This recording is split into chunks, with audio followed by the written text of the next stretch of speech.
सबसे पहले तो हम एजुकेशन सिस्टम को देखकर वोट करेंगे।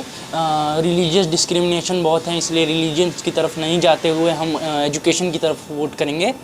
और क्या बोलते हैं, जैसे कि एक एग्जांपल ले लीजिए, मेडिकल कॉलेजेस का एग्जांपल ले लीजिए।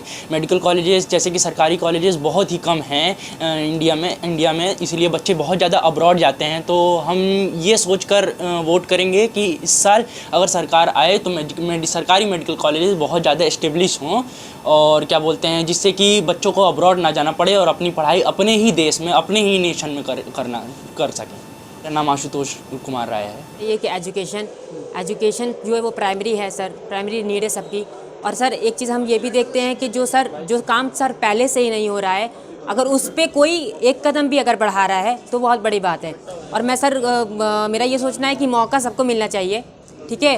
और एक चीज़ ये भी है कि गठबंधन की सरकार करके कोई मतलब नहीं रहेगा।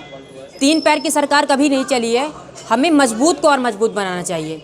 अगर किसी मुद्दे पे किसी ने कुछ कम किया तो चलिए ठीक है, उसे मौका देना चाहिए, हमें मौका देना चाहिए कि चलिए ठीक है, आपने इस मुद्दे पे पहले बात नहीं करी थी, हम आपको फिर मौका दे रहे हैं, आप इस मुद्दे पे काम करिए। क्योंकि कोई भी सरकार जो है वो परफेक्ट नहीं होती। अगर हम सेंट्रल गवर्नमेंट में देखते हैं तो उसके अलग तरह से प्रोसेस है, उसके अलग एडमिनिस्ट्रेटर्स है, और जो स्टेट में है उनके अलग है, ठीक है। तो फिर हमें सेंट्रल को अलग रखना चाहिए और स्टेट को अलग रखना चाहिए और मौका देने पे काम करना चाहिए सर। मैं जहाँ तक समझ पाता हूँ, आज के टाइम पे सबसे ज़्यादा जो बड़ी समस्या है वो भूखमरी की है।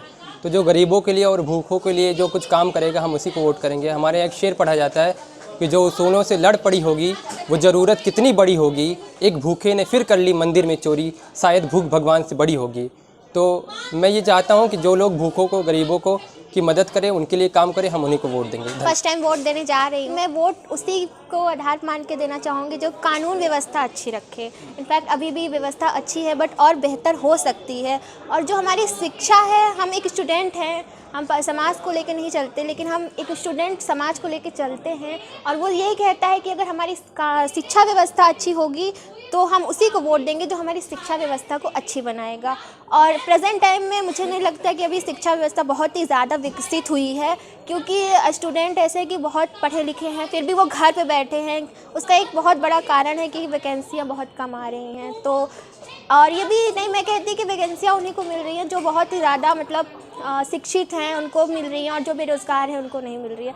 अच्छा है, सरकार अच्छी है, लेकिन और बेहतर हो सकती है, और मैं कोशिश करूँगी कि शायद ही और बेहतर हो जाए। पहली बार वोट करने जा रहा हूँ मैं। इस बार वोटिंग के लिए जो मेरी मेन आइडियोलॉजी जिसको मैं सपोर्ट करूँगा, जिस पे विकास पे काम हो, और थोड़ा शिक्षा का स्तर धीरे धीरे नीचे गया है, शिक्षा के स्तर ऊपर होना चाहिए, जॉब पे काम होना चाहिए।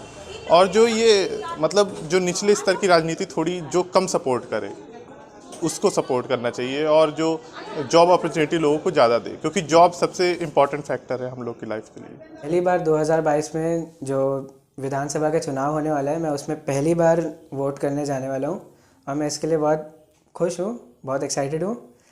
तो हमारा वोट उन्हीं को जाएगा जो स्वास्थ्य, शिक्षा, रोज़गार, इन सब को बेस बना के उस पर काम करेंगे। अगर शिक्षा की बात करी जाए तो यहाँ पे काफ़ी सारे कॉलेजेस हैं, बहुत कॉलेजेस हैं, लेकिन उस लेवल के कॉलेजेस गिने चुने हैं।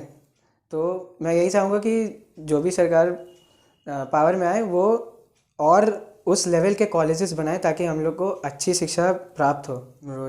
रोज़गार की बात पे मैं ये कहना चाहूँगा कि आरक्षण हटाया जाए, क्योंकि हम जैसे बच्चे जो बहुत मेहनत करते हैं कॉम्पिटिटिव एग्ज़ाम्स में क्लियर करने के लिए, तो आरक्षण के चक्कर में हम लोग का नहीं हो पाता है, सीटें नहीं मिल पाती हैं।